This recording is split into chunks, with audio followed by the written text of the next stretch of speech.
passing some handouts. So if you wouldn't mind just passing this to your neighbor. Great.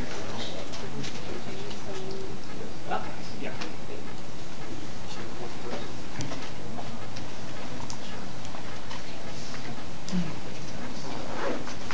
And I just want to say that we have a raffle of the book today, SharePoint Essentials.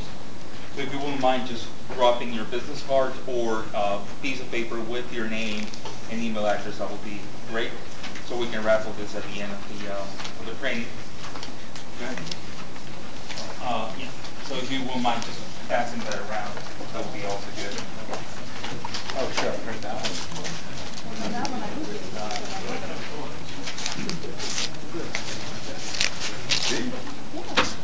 And does somebody do not have a SharePoint evaluation form, the speaker evaluation form? I think everybody does, but I just want to make sure that we all do. Please say that. Please say that. You have this online? That's very cute. Pardon me? You have this online? Yeah, that will be online on the actual SharePoint Saturday site once at the end of the day. So they gather all the slides and all the presentations and they put it all together. So it's going to be available for you there. I think you got me beat. I don't know.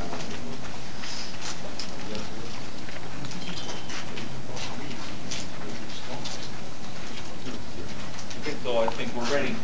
Yeah. I know that obviously by the amount of people in this room, you have figured out that this topic is very, very hot. And it's not only because I say it, it's because it's really, really hot, right? In terms of JQuery as a part of SharePoint, okay? It's a new technology that has been implemented, and we're going to be talking today about a couple of things. Okay, one of them is the client object model. We're going to be talking about JavaScript and a few other things. By the way, my name is Fernando Lezo, as you have already figured out. There's a couple of things, a couple of slides that we are mandatory at the beginning of this presentation.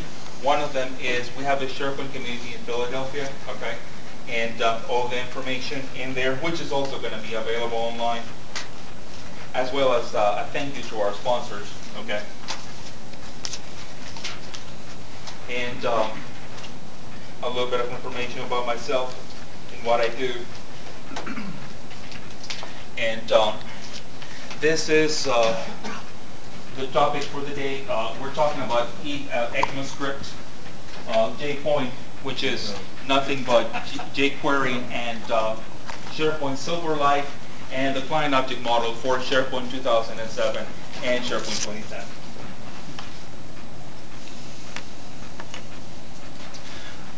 Now, the reason why JQuery, why the client object model, okay? Now, the main reason for it is because it is user-friendly, and I'm probably on the way of the slides. It is user-friendly.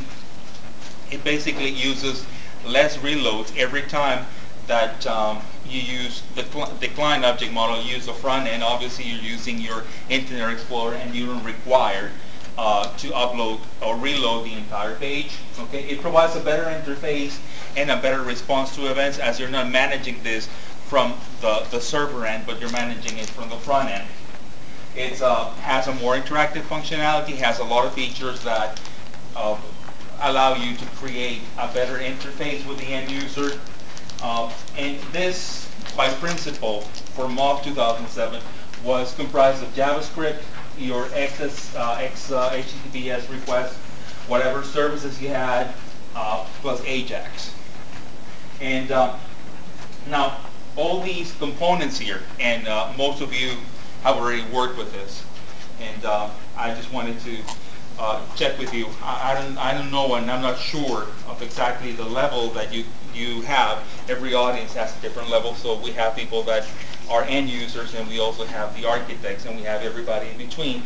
So if I'm being too technical, let me know, and or if you have any questions, let me know, and I'll get back to it. Or if it's too soft for you, then just let me know, and we'll just get it harder. Now, the basically JavaScript, AJAX, all these components provide you a way to actually create an interface to deal with SharePoint objects in the back end. Now, so most of you are familiar with Moz, and some of you have already started getting with SharePoint 2010, I hope. So in the old Moz 2007 world, out of the box we had some JavaScript files, okay, the core, the forms, and ActiveX, and some DLLs that allow you to interact with objects in SharePoint itself. If you wanted to have from the front end, if you wanted to interact with objects in the back, like lists and items individually, you have to use a little bit of ASP.NET, Ajax, obviously Silverlight, JQuery, JPoint, and some of you, which I became aware today, actually are using jQuery SPS services, which is nothing but an interface that will allow you to interact with objects in the back end, like lists and webs and sites. I don't know, does anybody not know what an SP site and an SP web is? Or an SP list? Okay, these are objects within SharePoint. An SP site basically refers to the whole site collection, and SP web refers to the individual sites within SharePoint, and obviously lists within SharePoint. So in the past with Moz, we had all these different objects that needed to be referred in order, if you wanted to, tackle those objects from the front end. Now, out of the box in SharePoint 2010, we have the client object model, which allows you to do the same thing. And the client object model comes hand by hand with something called ECMAScript. Okay, we're just going to talk a little bit about that, which comes with sp.js and sp.js debug. Okay, this is the actual production version. This is the actual debug version. And the script link and all these goodies that allow you to interact with objects out of the box, okay, on 2010 without having to create your own Ajax handler to manage, to access objects in the back end, go through the server. And you also got Silverlight web parts in 2010, okay, that allow you to do that. And there's Ajax everywhere. Now, is everything clear? Like, does anybody have any questions? Yep. Do we need to install any toolkit to execute the JQuery? Yeah, you need, typically what you do is you either refer jQuery via the URL. There's an API, I think it's Google, maintains a copy of the jQuery, all the different JavaScript files on the web, so you refer that. Or you can, what you do is you, on the actual, you can create a Visual Studio, okay, feature, and what you do is you put those libraries and deploy them to your farm. And what you do is you put a reference on that feature, a little control. You basically create a control and put it on the header of your master page, and that spreads jQuery all across the entire collection. That's a way to do it. There are many other ways you can. Excuse me. In 2010, you can create custom actions, and you put in each and every page you can put a reference to the jQuery, or simply just put a simple reference on jQuery on your master page, and the site will be jQuery activated. As simple as that, right? So front page. So this is what we used to do for the client side on 2007. You got front page, and as I said, there are a few libraries that provide some of those features, like DarrenJohnson.net, and you got JQuery also and Codeplex, okay, which provides access to the individual items, okay. You had typically a next HTTP request, jQuery and Ajax, JPoint, what I mentioned, jQuery SPS services, and Silverlight. The jQuery SPS services are available in Codeplex. This is all for Moz 2007. This is the way things used to be 3 years ago and how we used to do it. Now, the client object model in 2010, yet again, what it is nothing but the ability to access objects in the back end from the front end. So there are three ways to do this on SharePoint 2010. The first one is their managed .NET client libraries, which is the Microsoft SharePoint .client.dll. This is on the 14th folder of your yeah. So so this is installed in there, and you can create any application. For a matter of speaking, a Windows applications, you reference this library, and then you can call all the methods for to manage lists and to manage different objects from the application. Now, the second method is Silverlight. You can use the client object model. Okay, there obviously Silverlight comes with some of these libraries out of the box, ADO.NET and REST services, which is nothing but RSS, SharePoint Web Services, and finally ECMAScript and JQuery. Okay, ECMAScript is, in a word, Microsoft and Sun. Basically, they had their own sub-methods, one called JavaScript and the other called JScript, and kind of everybody was fighting each other. So they came up with, they went to the core, to the base, and called it ECMAScript. Is literally just the dad, okay, the better version of JavaScript. Okay, is now being implemented on SharePoint 2010, and it's